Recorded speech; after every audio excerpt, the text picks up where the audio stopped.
Hi, welcome to Mindful Message number 3 and the last one of the day.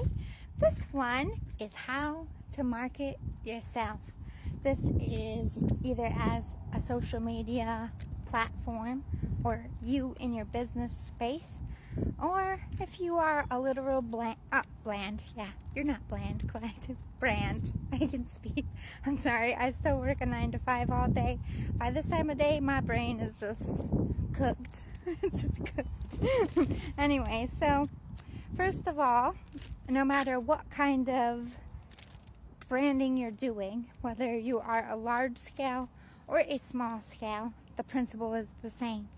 You are trying to project yourself or your business in a particular way. So you need to clean up that image.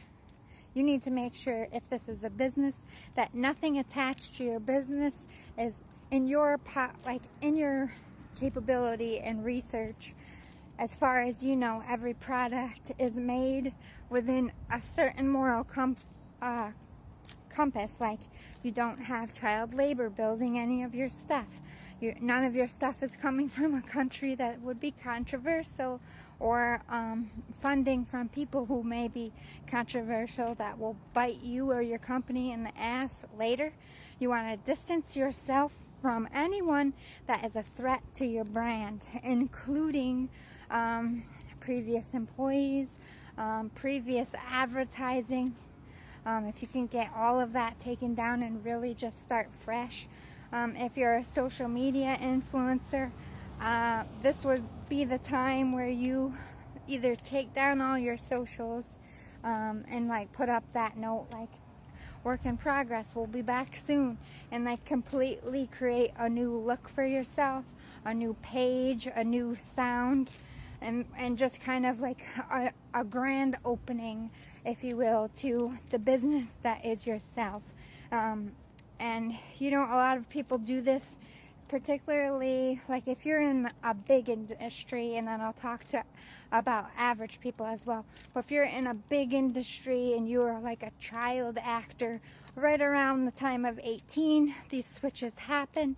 They want to become more adult. They want to have adult roles. So they totally redo their social media. They start dressing more risque. They start taking more risque parts, openly dating other people, just acknowledging the fact that they are an adult now. They're not a child anymore. They're establishing that their brand is going in a new direction. I'm just using age as a factor here, but there's all different kinds of ways that celebrities do that. When controversies pop up that might affect their brand or their career, they go through the process. Back in the 90s, it was like, oh, so-and-so went away to rehab. Now they're great. And, it's like rehab was the save-all, be-all. They'd come out of rehab, start volunteering everywhere. There was like a dynamic, a step-by-step checklist that people had to rebuilding their own image and popularity or fame. But if you're a regular influencer and you just don't have... Sorry, my throat gurgled. I'm fasting and I can't eat till 7, and I've been noticing weird gurgles. I don't know if that... Let me know if you've ever fasted for like a long amount of time, if you start having weird stuff like that. FYI, side note. Anyway, if you're just an average person trying to reinvent your platform so that you get more likes, or you're just trying to organize so people really know what you're about, you can still take down your old pages and put up that we'll be back soon rebuilding mode, and just relaunch silently. Just put it up there for people, and you could do a quick video like, hey, I know you've been watching, or maybe you haven't. This is what I'm about, and just start fresh on that new blank slate day. Be clear and precise about your... I think why I struggle to get followers on my social media is because I don't have a distinct thing. I'm not known for one thing. And really, in this day and age of clicking and, going on the internet for specific things, you really need need to like pinpoint your viewer, because when they type in what they're searching, they type in something specific like tarot reader, psychic medium, life coach, and I kind of do all of that on my channel. So being very clear and precise and specific really is helpful to getting more subscribers and viewers if that's what you're about. But basically you want to have that squeaky clean image. Squeaky clean image is step one to any kind of rebranding or relaunching or marketing yourself in general. I call the relaunch with the top three. You know, when you are relaunching yourself or just launching in general, these are the top three things that you should be projecting. Your personality, your goals and wishes, that kind of goes together, and your morals. It really doesn't matter what you are trying to market. This is who we are, this is what we do, and this is why we do it. Clear, direct, right to the point. It sends a message that you are confident, that you know what you're doing, you know what you're about. And, you know, anybody that tries to come at your brand because of those things, those I call market blockers.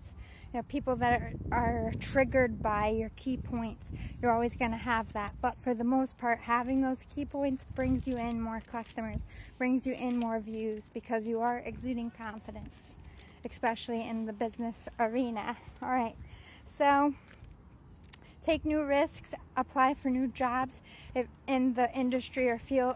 Don't have an ego. Be willing to start at the bottom and work your way up, because you never know who you're going to meet at the bottom that's already at the top that might see something in you and help you. It really is a lot of the time about who you know and how you present yourself and how good of a worker you are, how dedicated you are. If people see you going above and beyond and you're a sweet person to have around, you are more likely to get those legs up.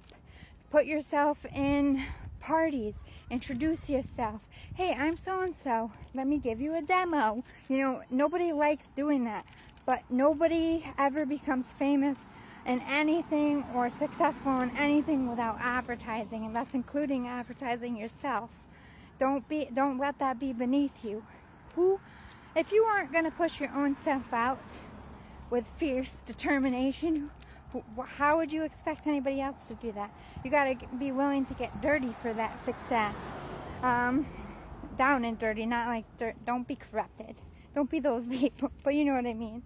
Market or network, make lots of friends in lots of different arenas, not just specifically to your thing. You never know when you're going to need a tech person or an attorney or a doctor or an advertising firm. Making friends in all different kinds of pockets is only going to help you be more successful. One hand washes the other, though. If you call on them for a favor, if they ever call on you, make sure you match that. People will stay in your life, and remember that. Keep your commitments. Have a good record. Like when you say you're going to do a gig, or if you're going to show up and rehearse lines all night, if you say it, you do it. Be that person that's known for doing what they say. Like if you are sick, do your best to push through it. Don't take a sick day. Like dedication. Like when you start a new job, I always have a rule, like for the first 90 days you are straight as an arrow, and I feel like you should take that approach with anything that you're trying to market. Decide your solid ground, what you're keeping for you and what you're going to share. So if you are willing to have investors, how much percentage would you like for yourself? How much are you willing to put out if you're an influencer, and how much are you keeping quiet? Like how really are you going to show your life? Are you going to show all of it or just pockets? Knowing this ahead of time is really helpful to marketing. Develop a solid staff you can trust or friends to help. Start collaborating in several ways. Collaborate on your friends' pages. Have them or do something on their page, they do something on yours. You know, that kind of stuff gets a lot of subscribers. You're pulling from each other's fan base, and you're only helping each other out. Collaborations are really a good bet in marketing.